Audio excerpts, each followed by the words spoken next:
Good morning. We're going to do this convo. I sat back for a couple of days. I wasn't going to say much. But when I see the way that the world has responded, and I also pay attention to the lack of education and how wrong both sides of this situation is, I felt like I had to speak on this. And I'm going to give y'all the reasons. First thing we're going to do is watch a video, and I'm going to break it down. Right? And I want everybody to get their views and opinions. You know, I won't be arguing with nobody about it. I just want to know how everybody feel, especially about what I'm saying and how we go forward. Now, we're completely wrong about a lot of things about this man, because freedom of speech is very important. But let's get to this.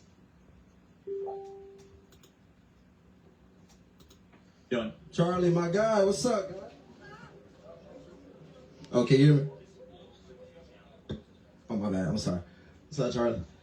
So I am a second-year master's student in student affairs, and I see you got an anti-DEI shirt on, so this is about to get good. I personally believe in DEI. I think that actually helps with creating inclusivity within PWIs in predominantly white institutions. And I also believe that, not going to FSU, that's where I go at. But I also believe that this is the reason why I wanted to get into student affairs, because And I'm going to let certain parts play, and I'm going to stop this. So this morning, I'm going to have the realest conversation of the year this morning. You know, I think in certain parts of the conversation, I know people going to agree. Other parts, I know some people not. But we got to get an understanding about why we wrong as shit, right? When we start classifying people as racist and certain levels of that, I think that there's a certain level of truth and understanding that America's not ready for, and that's what this tension is about. I believe that with the DEI being present within our campuses, we actually are able to build inclusivity for students who are first gen, for minoritized students, for veteran students who are coming onto these campuses and actually being able to feel like they have somewhere for them on campus. As well, I understand the counter argument, but I'm gonna let you go first. I'm sorry. Well, instead of debating DEI, why don't you define it further so we can make sure we're talking about the same thing? Got you. So diversity, equity, and inclusion. I know what that means. Okay, my fault. I would say DEI stands for didn't earn it, but that's a separate issue. Ooh, didn't earn it. You been working on it? Tight. So yes, a lot of people think that, and in that regards, which is a counter argument to it. But I honestly believe that the fact that you got to this point where you was already unrepresented on these campuses already shows that you did actually earn to get those fundings, did actually earn to get that exclusivity tailored to you. Because the fact that you even made it to the campus where a lot of people in disproportionate communities don't make it a lot out of, at least you can have is a place on campus where... The first thing I would say to everybody, how much do you know about the DEI? Because I'm going to go into why it seems like a racist statement, because I watched something from this woman genius about 2 years ago about this same topic. And I guarantee you when I break this down to you in a second, you won't see this the same way. You feel included in it. That would be my argument. Yeah, so I don't know what DEI looks like on this campus. So I can't speak to that. Let's try to find some common ground. Okay. Do you think people should be hired based on their race or their competency? I don't think that. I think they should be race. Which one? My fault. Sorry. My fault. I think that they should be hired based on their competency, not their race. We totally agree, right? Okay. So what DEI does in practice, not in theory, is it focuses on race more than competency. Okay. That is our concern. Okay. And so what I want, and you seem, very passionate about a lot of things, and you obviously have skills. For your life, I want you always to be judged on the content of your character, not the color of your skin. Which is actually, as you know, Martin Luther King gave this big speech. And yeah, I know, but he is an ideal. I agree with this sentence for sure. Where DEI says, no, we're actually going to care more about skin color than competency. Mm-hmm. And so what we want is an America based on merit, America based on how hard you work, an America based on what you bring to the table, not just what you look like. I got you. And I understand that. It's very well. And I think that's... Now I'm going to stop it for a second. I'm going to stop it for a quick second. Let me break down to you what the DEI really is. This is for everybody because I got a lot of phone calls. This one gonna be for the record books. I promise you, because we're gonna watch a couple of videos and I'm gonna break down what's really being said. See, America, we so emotionally connected to it, especially as black people. It's an emotional connect. Other cultures in America are looking at us differently. They saying these people have been free for 150 plus years. And what are they doing now? Now, we know there's things happen, Black Wall Street, the burning down of buildings. But I always tell people, when I look at other cultures, then natural disasters, things happen, wars, when things get tore down, they rebuild, right? But let's focus on the DEI for a second. So let's say you get 50 pilots. Because Dylan, even with something he said, he was like, when I get on a plane and I see a black pilot, I'll be like, oh man, right? From the first glance, this is a racial statement, right? The DEI says if you got 50 pilots, when they came to this agreement, at the time there was 8% black pilots or minorities. It's black pilots, Hispanics, right? Women, that's minorities, right? They said, we want you to hire out of the 50 that you got to hire. And we talking about pilots who you want flying the planes for everybody's safety. You now have to hire 50% minorities, right? And so when you got to do that, are we still going off of the best? Like, let's just say if you got to get the best, like the top 50, in order to fill the roles, at some point we're negotiating, right? If you really fair with yourself, at some point, you got to pick 25 pilots. So what happens when you get to number, let's say you got 10 pilots left, and it's 3 candidates that are highly qualified, but they're not minorities. You can't give these jobs to these 3 people, right? Now, us being minorities, we thinking, I understand the thought. I understand both sides of the table. Well, what about the times, Willie, when we couldn't get the jobs and they was doing racist shit against us and we couldn't get them? That's true, right? But we have to look at the bigger picture on this situation. We talking about jobs, and I seen a one where he said, let me say it like this. He said, let's say the NBA, this is Kirk's words. He said, let's say the NBA say that for the next 10 years, we got to draft 50% of the draft got to be all white players, right? He said, would you say, what would happen then? Look at it from that perspective. How would the NBA, if the NBA got 80 picks for the draft, for example, and it said for the next 5 to 10 years, you have to pick all white boys, right? For 50% of the draft. So 40 of your picks for the next 10 years, the NBA has to pick white boys because the NBA is predominantly black. Would the skill level change? Would it affect the draft? And what he means is that what about those 30, 40 black players who are actually jump higher, right? Probably, you know what I'm saying? Shoot better, but they can't be drafted because you got to fill the docket with white players. Are we listening? Right? The content of your character. Now, if the black pilots or the minority or the women or the Hispanics, if their test scores are up, or they really are truly gifted, and I get it. I've also heard the argument, well, test scores doesn't show true talent. That's true. But all of it go hand in hand. What you test, right? And also what you do, because you have to practice in simulation and fly for real. Right? Or in the NBA, you still got to do these workouts.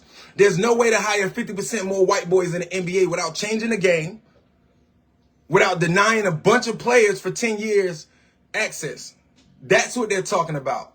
Sometimes in the laws that's passed, there's a lot of backdooring going on.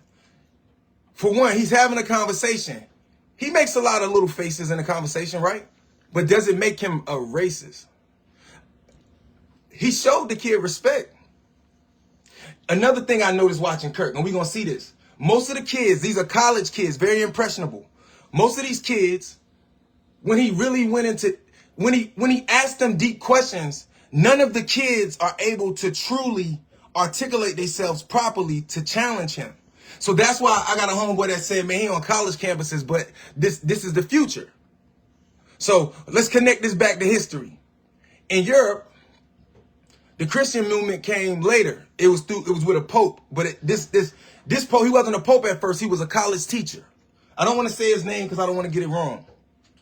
But this is history. So he was a college teacher in Rome. So the ideology of what we know is like certain forms of Christianity today he implemented it on the college kids. That's the next generation, the bright minds, right? And from there, he had such a pull on the new generation, like the 20-year-olds, the 15-year-olds to the 20 to 30-year-olds, that they end up giving him some power. He had power because he had the minds. So that's the power of a college institution. See, we need to know our history, right? And all you got to do is study the popes and you'll bump into him. I just don't want to say the wrong name.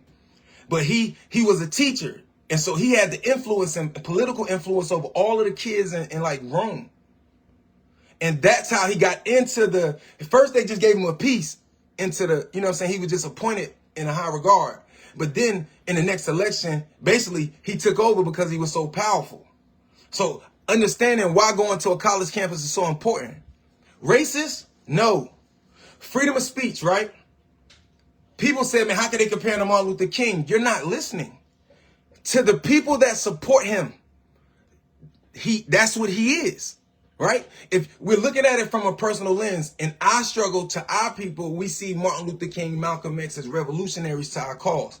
For people on those political views aspects, it was kind of like, well, he was speaking.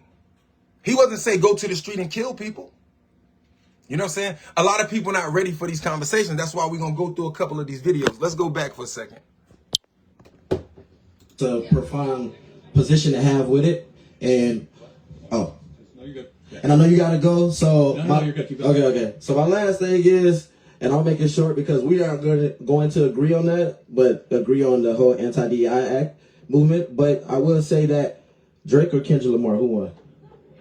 I like Kendrick Lamar. I'm not a rap guy, but I would say at least the only thing I know about this is the anti-pedophile thing, which I support completely. Okay. So the fact he goes after Drake for being... No, you can't say that. Sexy songs for you, baby. You know what I'm saying? Go, Drake. I don't know a single song between either of them. All I know is that if you even engage in pedophile stuff, you're no-go. But can we both agree, though, that the less we talk about race as a country, probably better? That if we look at people as human beings first and not race. I agree with that. Okay. We can agree. Thank you, man. God bless you. Thank you. Racist? I don't see that. A strong opinionated person? See, I think any man that's willing to sit down and debate, we have to start understanding reality, right? I'm gonna find another video. Anybody think about this. I know as an intellectual man, even the most radical person on any side of the table, any religion, if they're willing to sit down and have debates with anybody, there's room for re-education. There's room for understanding, because in debates, we learn things. Even when I'm debating, so they throw something at me that I might not be prepared for. Even though I could win the debate, or even if I lose it, when I get home, it's a new doorway that I gotta go research. So when I see him sitting down, taking on the challenges, I said, well, okay, let's be real about him. His views, he comes from a certain part of America where he's looking at Black of America through the lens of TV, also how we represent ourselves and the things we do and say publicly, right? That black kid he was in a college intelligent, but he could not articulate himself properly. A lot of the kids that was calling him fascist, same shit. He said, what views of mine is fascist, but they could not answer the question, is my issue, right? So when he made a statement about reparations, and he said the guy that was asking him the question said, well, what about he said not every black person is connected to slavery, just like not every white person is connected to slave master, right? Then he was like, true, that's true. So he said, so how can we give all black people reparations, right? What about the black slave masters that we never talk about? There was a few. We never talk about it. What about the people in the Underground Railroad, or the white folks that died fighting beside us to get us out of slavery at some point, right? Because we never talk about this part of history. There was a group of whites that was kind of stuck in the middle of this shit, right? But I think when we don't get the proper context of the full conversations, there's a lot of clips going around Facebook and all of this stuff, Instagram, TikTok, but they're very small portions and sections. When it's easy to take a piece of somebody's conversation and don't get the whole context. How many of us is actually going and watching the whole hour debates to see what is the true context of the conversation? Because the first time I heard the thing about the politics was 2 years ago. Was the lady talking, And when I first heard it, I was offended at first, but I just wanted to know what her point was. And when I sat through it, I felt completely different. And she was talking about the pilots. And so at first you thinking like, yo, what's the problem with giving us jobs? But then it's like, do we really want to deal with certain things as a culture? Right? He said, he was like, yo, rap. He was disrespecting rap culture and like how black men are educating kids to be killers and shooting and doing shit like that. And people was offended, like he's a racist. No, that's not culture. Hip hop music and all, that's not culture. Our people adapted to that culture and our position and our mindset, right? That became a culture. But culture really is language, right? The historical relevance of the people to the land, the dress, the clothing, the dance, and the music is a part of it. Right? But it should all go back to who these people were historically. When you go to any other country in the world and you go and you find out about their culture tells you a lot about the food, tells you a lot about what they had, what's the resources, right? The religions tell you about what they believe and where they go, right? The clothing tell you about how their ancestors dress and why, what the fabrics they were using. They all connect back to thousands of years of history. Hip hop music only been around for so long. Now, don't get me wrong. It's important because music has always been important to our culture. But the culture of hip hop is against the culture of our progression. If we gonna be honest, right? So we got every black person wasn't connected to slaves. Really, I tell people my great-great-great-grandmother, my great-great-great-great-grandmother was a Blackfoot Indian. You know what I'm saying? So not every black person was connected to slavery. But not every white person was connected to a slave master. There was white people that didn't want anything to do with it. There was people, that's why there was no way during the Underground Railroad and these things that even in the stories, even though the history is not completely true, a lot of the stuff is. So people did die. So it's not a whole side that agrees, just like in the world today. But we're so miseducated in politics and understanding of the real thing. Right? We don't really understand the true history of the Spanish Inquisition and how Queen Isabella from Europe and Fernandez got married and pushed the Moors out of Rome and Europe and used Christianity as a religious military force to enslave all of the blacks around the planet. Right? But we don't understand that. We have no clue about what politics is. Like, when the president started, they were introducing George Washington and all the Europeans and the pilgrims into this, our ancestors, right? That's why you see pictures of George Washington, all the presidents around black people with feathers and jewelry on their head. Because the Moors created the court system and they were bringing them into governmental fold and teaching them and educating them the masonry and all of that. Clearly something happened when we were overthrown in that. But that's a part of the story. And if y'all really knew politics, you would know that it wasn't until the late 1800s where people were even allowed to vote.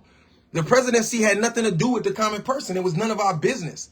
It's just around the 1800s or around the earlier time going into the 1800s, people wanted to be more involved. But at one point, it was like, I say like it evolved to this, but kings and queens didn't do this. And that's why I say, everybody talk about my queen, my king. My homegirl said, well, who was the peasants? Who was the servants? Who was the cooks? Who was the crop workers? You know what I'm saying? Everybody want kings and queens. So everybody didn't have power to have conversations in that debate. America was founded already. And you didn't find America and we were bringing them in to governmental fold. So we don't really understand. I agree that there's a certain level of this that's self-accountability on us as a people that we don't even give a fuck about accepting. Yeah, they burned Black Wall Street down and set us back in the 60s. And what did we do after? We just set our ass still. Right? We stopped passing on to the kids, what the real objective was. When I say that people don't know who the enemy is, I'm not talking about the white man no more. I'm talking about self. We talking about there's obstacles. A mighty people has the most obstacles to face. But in any business, right? In any sports and anything, the people who climb the most obstacle are the most successful. Right? We are asleep. It's a story in the Bible where that, right? And I'm going to give y'all history right now where there was brothers. And I'll let y'all tell me who this is, but I'm going to just keep it straight. There was brothers, right? All of the brothers, they loved each other, but they was jealous of one of their brothers. So one day they threw him in a pit And then they lied and told the family, this in the Bible, that he died. And so the family thought he died, but his brother sold him into slavery. I want you to think about this. Our brothers, the Chinese man, the white man, listen, the European, if we're going to say, that's the proper, right? The Indian man. Must I go forward? And they were jealous of their brother. And they sold him into slavery, right? But the whole point of the story was, even though he was sold as a slave, he eventually rose up and became a ruler. We miss the points because we don't know history. Those are our brothers. We so simplistic in the way that we see things, because even the Bible is telling a story. Even the Quran is telling a story. You just don't realize that the brother could be the nations of people. You know what I'm saying? And so they sold their dark-skinned brothers into slavery. And sisters, excuse me. And that's what this is about. It's not so much about racism. This is about us educating, understanding what it was, right? Christianity was brought to America. President Barack Obama said America was founded off Muslim law. This was a Muslim country before Christopher Columbus showed up. And that's true. And that's why we don't understand properly. When imagine how white America feels when they really educate themselves and they learn that the Moors created the courtroom, the court systems, the law books, and wrote most of the books. Let me educate you. Did you know, right? When the Moors went into Rome and Spain and Europe, right? They didn't enslave them. They introduced them to servitude, right? See, we play victim to slavery. Slavery is karma to what we did, our ancestors. When we got there, yeah, we cleaned up all the diseases, taught them to build streets and highways and homes, told them how to live in houses, take baths, right? Imagine how when the tables turned. But we also built colleges and all of this stuff and educated them for years before they was ran out, right? This is the connection back. So you have to understand this. So we introduced them to servitude. They were our servants, right? Now they still had rights and dignity, right? And then from servitude, they conformed it into chattel slavery. Remember, karma's a bitch. It never comes back the way you do it, right?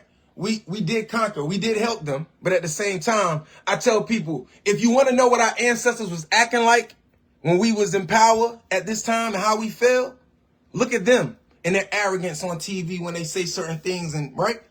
Who you think they got it from? That's why I say, are we really ready for a true history and understanding of what the fuck really happened? Right? Because when the truth hits the bag, we're not as innocent as we think our ancestors are. Right? There's no people on the planet Earth that has never been enslaved.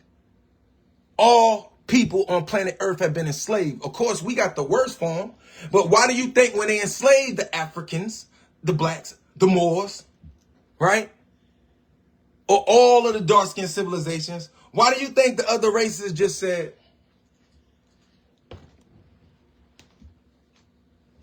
because we did it first? When slavery, they said slavery was created by the Arabs. The Arabs, a.k.a. the Berbers, a.k.a. the Moors. It's almost illegal to say it in history and the writing books in America to say that word. But the truth is, that's what it is. I watch black people all the time say stuff like, yo, them niggas were sellouts. Those your ancestors, nigga. Ain't no people innocent. You know what I'm saying? And when we get the biggest picture, I bet you it's still a royal family that look like us that's at the top somewhere. Greed is greed. It doesn't come with a skin color. Hatred is hatred. It doesn't come with a color. It's a disease. You know what I'm saying? And I want y'all to understand karma. Slavery is wrong, but we also are getting karma from our ancestors.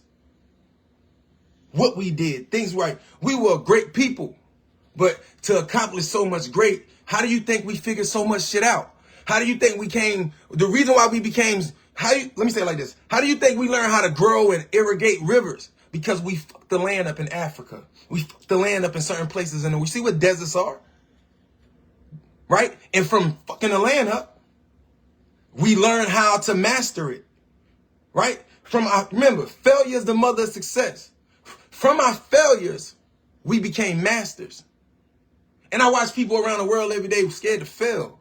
You'll never unlock who you is unless you're willing to fail every day and go back to the table. Failure, the biggest thing that you can ever accomplish. But I just want y'all to be clear. Because if you look at it from another side, imagine when other races educate themselves and they learn these things. And then they look over at our culture and they like, so you telling me the people that created the Russian language, all languages, you know what I'm saying? The creators of civilization, this is how they represent themselves. Yes, we being manipulated through the music. Yes, we being manipulated, but at the same time, we not holding nobody accountable either. We not holding no pastors, no rappers, nobody, no singers, no athletes accountable. There's no progression without great sacrifice. You know what I'm saying? Regardless how you feel, I disagree with people and how they feel and all the things that they got to say in the aspect of, I don't agree with a lot of things bro said by far. I just want to be clear. But an opinion isn't hatred unless it's like, you know what I'm saying? If you, somebody that has a view but's not willing to debate, or somebody that's just pushing rhetoric on people, that's one thing. I'm going to go back to videos in a second because I want to show you. Every time I watch the video, everybody that questioned him, very few people, when he asked questions, could even really answer the question. So that's when I agree with my bro that was like, well, he's on a college campus. These are kids that's learning politics, getting into this structure. You know what I'm saying? But him sitting down having a conversation, it doesn't make him wrong. His views on transgenders and gay, we don't have to agree with it. But the truth is, there's a lot of people who's not white that agree with some of those views about, you know what I'm saying? That's not a skin color issue. That's a mom and dad issue, right? There's certain things that, whether if we say right or wrong, we have to realize that America has fooled us all. Just 20 years ago, this was illegal. And now these things are legal now. Regardless if we like it or not, there's a whole generation of people that's at the age of 35 to 50 that's like, we were taught one thing and then later had to adjust to something else. Good, bad, and different, that shows you that the impression that it left on us. But him having an opinion on how he feels about things that we're not even that educated on. And so that's why I say, is he racist? Because how do you hire 50% minorities without focusing on just the best? There should be a better system in place. There should be a system in place that makes sure they're not just hiring all white people, but also making sure that the people who truly qualify get the jobs.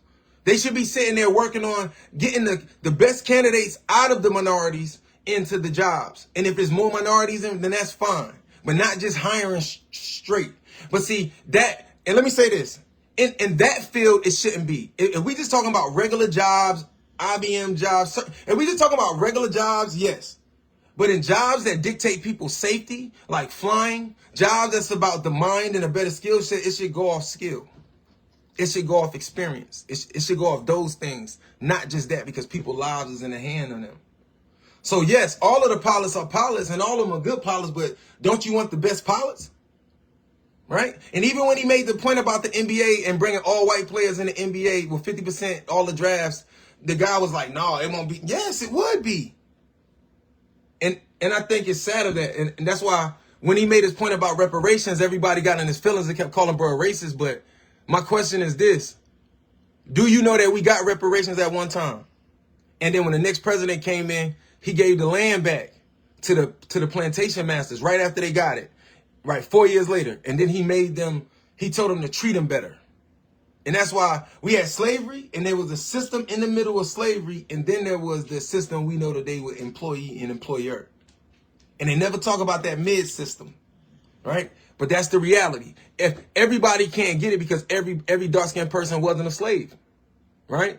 And then at the same time, when do we take our proper position as human beings and step up? And every culture got its crooks, criminals, streets, all that. But why is it like our culture is being represented as that's our forefront? It shouldn't be our forefront. You know what I'm saying? When we want to be respected in the political field, then we have to have political minds and people that understand that. And my only thing is that I'm only defending what's true. Him saying what he's saying and Malcolm X having his views as strong as he had them, yo, it's their opinions, it's their views. I don't feel like nobody got the right to really do that. And I say we wrong because in whatever happened, we need to realize that his views on that is not what got him killed. It's something that we probably don't even understand. But when we go live and we proud to see that type of thing behind somebody who was debating in a peaceful approach,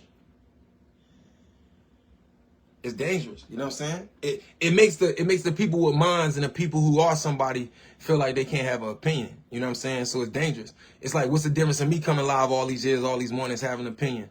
Do that mean that I deserve it? You know what I'm saying? Just because people don't agree with what I said from the knowledge aspect or about our women as black women in our community or black men in our community. And that's what we got to realize.